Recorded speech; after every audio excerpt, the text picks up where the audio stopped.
यह तत्वबोध बाचाल, बुद्धिमान और महाउद्योगी पुरुष को गूंगा, जड़ और आलसी कर जाता है। इसलिए भोग की अभिलाषा रखने वालों के द्वारा तत्वबोध त्यक्त है। यह वचन बहुत अनूठा है, इसे समझो।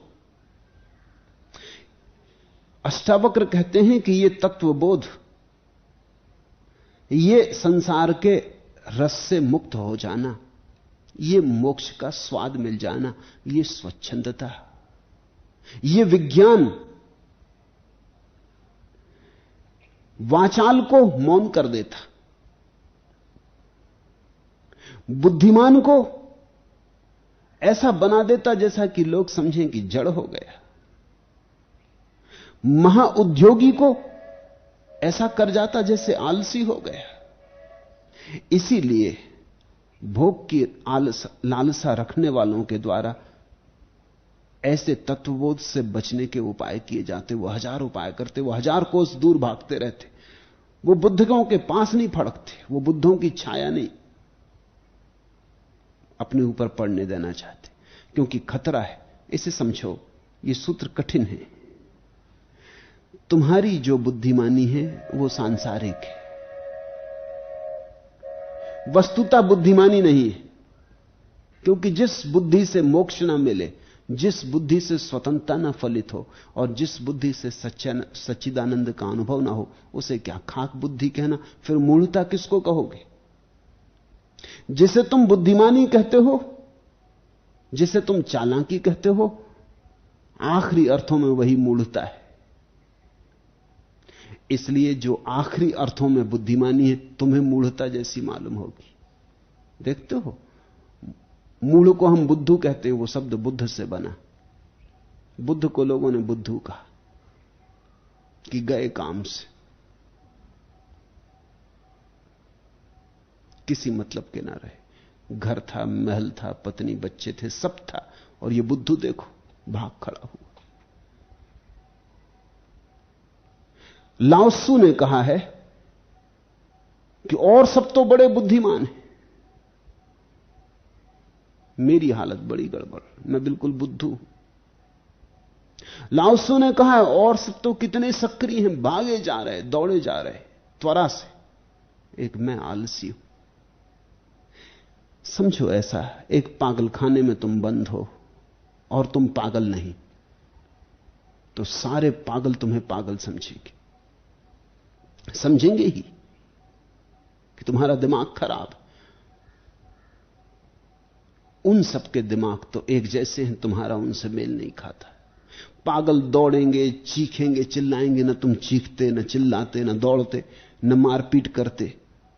पागल समझेंगे तुम्हें हुआ क्या है, क्या तुम्हारा दिमाग खराब हो गया है? अरे सब जैसा व्यवहार करो, जैसा सब रह रहे हैं वैसे रहो, जिनके साथ रहो वैसे रहो। यही बुद्धिमानी का लक्षण। ये क्या, हम सब दौड़ रहे, चीख रहे, चिल्ला रहे, तुम बैठे। बुद्धू मालूम पड़ेगा जो आदमी स्वस्थ है पागलखाने में। अष्टावक्र कहते हैं कि कामी भोगी तत्व ज्ञान के पास नहीं फटकना चाहते, क्योंकि उन्हें डर लगता है कि तत्व ज्ञानी तो खतरे पैदा कर देता है। तत्व ज्ञान की जरा सी छाया पड़ी कि महत्वाकांक्षा गई, महत्वाकांक्षा गई तो दौड़ गई। सामने हीरा पड़ा रहे तत्वज्ञानी के तो भी वो उठाएगा नहीं। तो ये तो हालत आलस की हो गई। महत्वाकांक्षी समझेगा कि हद आलस हो गया, सामने हीरा पड़ा था, जरा हाथ हिला देते। वो तो समझेगा ये आदमी वैसे ही हो गया जैसा तुमने कहानी सुनी दो आलसियों की, वो लेटे थे वृक्ष के तले और प्रार्थना कर रहे थे कि हे प्रभु जामुन गिरे तो मुंह में गिर जाए। एक जामुन गिरी तो एक आलसी ने बगल वाले आलसी से कहा कि भाई मेरे मुंह में डाल दे। उसने कहा छोड़ भी, जब कुत्ता मेरे कान में पेशाब कर रहा था तब तूने भगाया। अब इन आलसियों में और भर्तहरि में, भर्तहरि चले गए जंगल, बैठ गए एक वृक्ष के नीचे, छोड़ दिया संसार, और उनका छोड़ना ठीक था। जिसको विरस कहें वो उन्हें पैदा हुआ होगा। भर्तहरि ने 2 शास्त्र लिखे, सौंदर्य शतक और वैराग्य शतक। सौंदर्य शतक सौंदर्य की अपूर्व महिमा है।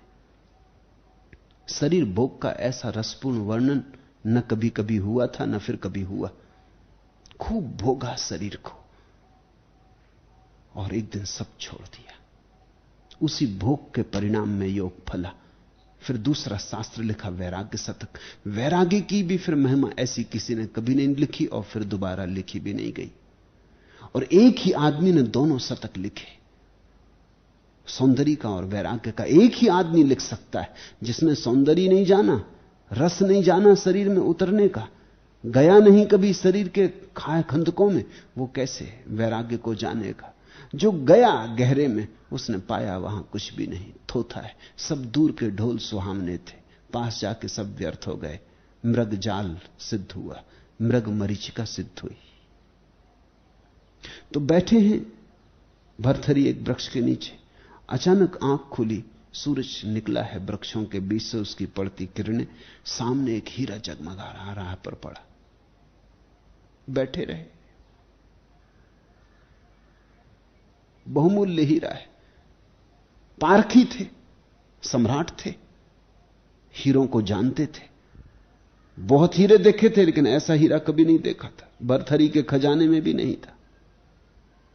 एक क्षण पुरानी आकांक्षा ने, पुरानी आदतों ने बल मारा होगा। एक क्षण हुआ उठा ले, फिर हंसी आई कि ये भी क्या पागलपन, अभी सब छोड़ के आया और सब देख के आया कि कुछ भी नहीं। मुस्कुराए, आंख बंद करने जा ही रहे थे कि 2 घुड़सवार भागते हुए आए। दोनों की नजर एक साथ हीरे पे पड़ी। दोनों ने तलवारें निकाल ली। दोनों दावेदार थे कि मैंने पहले देखा तो भर्तहरि ने था, मगर उन्होंने तो कोई दावा किया नहीं, वो गैर दावेदार रहे। अगर इन 2 सिपाहियों को पता चल जाता कि तीसरा आदमी वृक्ष के नीचे बैठा है और घंटे भर से इसको देख रहा है, तो वो क्या कहते? वो कहते हद आलस्य, अरे उठा नहीं लिया इतना बहुमूल्य हीरा, तुम्हारी बुद्धि में तमस भरा है, तुम्हारी बुद्धि खो गई, जड़ हो गए, उठते नहीं बनता, लकवा लग गया, मामला क्या है? होश है कि नहीं, कि शराब पिए बैठे हो? लेकिन उन्हें तो फुर्सत भी नहीं थी देखने की। वो तो झगड़ा बढ़ गया, तलवारें खिंच गईं, तलवारें चल गईं। हीरा वहीं के वहीं पड़ा रहा। थोड़ी देर बाद 2 लाशें वहां पड़ी थी। दोनों ने एक दूसरे की छाती में तलवार भोंक दी। हीरा जहां का तहां 2 आदमी मर मिटे। भर्तहरि ने आंख बंद कर ली। अब भर्तहरि जैसे आदमियों के पास तुम जाने से डरोगे? अगर तुम्हारी महत्वाकांक्षा अभी बची तो तुम हजार हजार उपाय खोजोगे। यह तत्वबोध बोलने वाले को चुप कर जाता, बुद्धिमान को जड़ बना देता, महाउद्योगी को आलसी जैसा कर देता। वाग्मी प्राज्ञ महो उद्योगम जन्म मूक जलाल सम। और जैसे कोई आलसी जैसा हो गया, जड़ जैसा हो गया, मूक हो गया, गूंगा हो गया, ऐसी हालत हो जाती। इसलिए भोग की अभिलाषा रखने वाले तत्वबोध से हजार कोस दूर भागते। बुद्ध उनके गांव आ जाएं तो वो दूसरे गांव चले जाते। बुद्ध उनके पड़ोस में ठहर जाएं तो भी वो पीठ कर लेते। बुद्ध के वचन उनके कान में पड़े तो वो कान बंद कर लेते। कान बंद करने की हजारों तरकीबें, वो हजार तर्क खोज लेते कि ठीक नहीं ये बात है, पढ़ना मत इस झंझट में, सुनना मत ऐसी बातें। उनका कहना भी ठीक है, क्योंकि जिस दिशा में वे जा रहे हैं ये बातें उस दिशा से बिल्कुल ही विपरीत है। तू शरीर नहीं है, न तेरा शरीर है, और तू भोक्ता